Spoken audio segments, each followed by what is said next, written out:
ప్రారంభం. పేదల సేవలు 1 నుండి ఇంటర్ వరకు చదివే ప్రతి విద్యార్థికి ఏడాదికి 15,000 సాయం.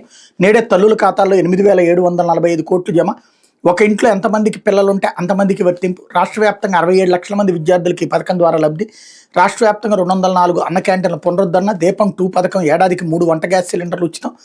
ఎన్టీఆర్ భరోసా పింఛన్లు దేశంలో ఎక్కడా లేని విధంగా నెలకు 4,000 పింఛను. లబ్ధిదారులకు ఏటా 34,000 కోట్ల పంపిణీ. మత్స్యకారుల సేవల పథకం కింద వేట నిషేధకాల భృతి 20,000కు పెంపు. P4 కార్యక్రమంతో పేదరికం నుండి విముక్తి.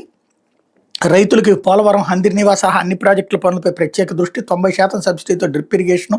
జూన్ నెలలోనే అన్నదాత పథకం ప్రారంభం. అలాగే యువత కోసం 9.34 లక్షల కోట్ల పెట్టుబడులకు ఒప్పందాలు. 16,347 ఉపాధ్యాయ పోస్టులతో మెగా డిఎస్సి.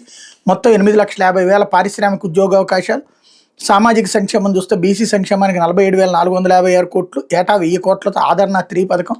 30 ఏళ్ల కళ ఏపీలో ఎస్సీ వర్గీకరణ అమలు. ఆగస్టు 15 నుంచి మహిళలకు ఉచిత బస్సు. ఇట్లాగ అనేక పథకాలు అమలు చేశాం అన్నటువంటిది అడ్వర్టైజ్ చేశారు. అట్లాగే